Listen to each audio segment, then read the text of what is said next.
ചെട്ടികുളങ്ങര ദേവീക്ഷേത്രത്തിൽ കാരിക്കുളങ്ങര കുടുംബം നിറപുത്തിരി നെൽക്കതിര് സമർപ്പിച്ചു. ക്ഷേത്രത്തിലെ നിറപുത്തിരി ചടങ്ങിന് നെൽക്കതിര് സമർപ്പിക്കാൻ അവകാശമുള്ളവരാണ് കാരിക്കുളങ്ങര കുടുംബം. ചെട്ടികുളങ്ങര കാരിക്കുളങ്ങര കുടുംബം ചെട്ടികുളങ്ങര ക്ഷേത്രത്തിൽ നിറപുത്തരി നെൽക്കതിർ സമർപ്പിച്ചു. ക്ഷേത്രത്തിലെ നിറപുത്തരി ചടങ്ങിന് നെൽക്കതിര് സമർപ്പിക്കുവാൻ അവകാശമുള്ള കുടുംബമാണ് കാരിക്കുളങ്ങര. ചെട്ടികുളങ്ങര ക്ഷേത്രത്തിലേക്ക് കാരിക്കുളങ്ങര മുഹൂർത്തി ദേവി ക്ഷേത്രത്തിൽ നിന്നും വാദ്യഘോഷത്തോടെയും മുത്തുകുട, താലപ്പൊലി എന്നിവയുടെ അകമ്പടിയോടുകൂടിയും കുട്ട, വട്ടി, മുറം, നെൽക്കതിര് എന്നിവയുമായി കാരിക്കുളങ്ങര ക്ഷേത്ര അധികാരികളുടെയും ക്ഷേത്ര കാര്യദർശികളുടെയും നേതൃത്വത്തിൽ ദീപാരാധനയ്ക്ക് മുൻപായി കുടുംബാംഗങ്ങൾ നെൽക്കതിർ സമർപ്പിക്കാൻ എത്തുകയായിരുന്നു.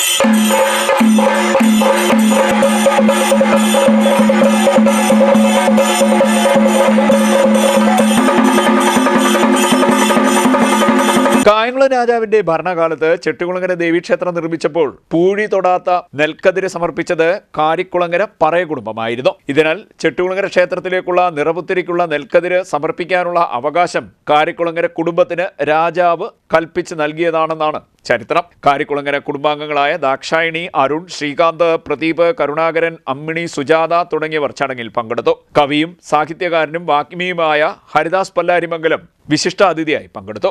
ഐതിഹാസികമായ ചരിത്രമുള്ള ചെട്ടികുളങ്ങര ദേവീക്ഷേത്രത്തിലെ പഴയകാലം മുതൽ, വർഷങ്ങൾ മുതൽ ഈ കാരിക്കുളങ്ങര എന്ന് പറയുന്ന ഈ പരിസരത്ത് കാണുന്ന കുടുംബ ക്ഷേത്രത്തിൻ്റെ നൂറ്റാണ്ടുകൾ പഴക്കമുള്ള കാരിക്കുളങ്ങര ഈ ക്ഷേത്രത്തിലെ ഇവിടെ നിന്നും അവകാശികളായവരും ഇതിനോടൊപ്പം തന്നെ അമ്മയ്ക്ക് നെൽക്കതിർ സമർപ്പിക്കുന്ന ഒരു ചടങ്ങാണ് ഇപ്പോഴിവിടെ തുടങ്ങിയത്. ഈ നെൽക്കതിരുമായി ഇതിൻ്റെ പ്രധാനപ്പെട്ട കുടുംബനാഥന്മാർ ക്ഷേത്രത്തിലേക്ക് പോയിരിക്കുകയാണ്. അതിനോടൊപ്പം തന്നെ മറ്റ് കരകളിൽ നിന്നും നെൽക്കതിർ കുല അവിടെ എത്തിക്കഴിഞ്ഞിരിക്കുകയാണ്. ഇവർക്ക് ക്ഷേത്രവുമായി ബന്ധപ്പെട്ട് ഈ നെൽക്കതിർ സമർപ്പിക്കുവാനുള്ള അവകാശം കിട്ടുവാനുള്ള കാരണം ഇതിൻ്റെ പിന്നാമ്പുറത്ത് കാണുന്ന നിലം ദേവീക്ഷേത്രത്തിൽ നിന്നും ഇവർക്കായി സമർപ്പിച്ചതാണ് പുരാതന കാലത്ത്. അതിൻ്റെ ഓർമ്മ പുതുക്കാൻ വേണ്ടി ഇവിടെ നിന്നും നെൽക്കതിർ കൊണ്ടുവന്ന് അമ്മയ്ക്ക് സമർപ്പിക്കുന്ന ഒരു ചടങ്ങ് ഏറെക്കാലം നിന്നുപോയിരുന്നു. കഴിഞ്ഞ 4-5 വർഷക്കാലമായി വീണ്ടും അത് പുനഃസ്ഥാപിച്ചു.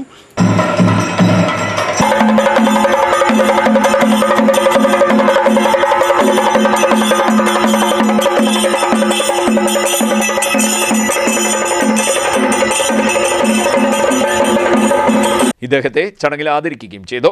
സാമൂഹ്യ പ്രവർത്തകൻ പ്രഗത്ഭനും പരിപാടിയിൽ പങ്കെടുത്തു. CDNet news, Mavelikkara.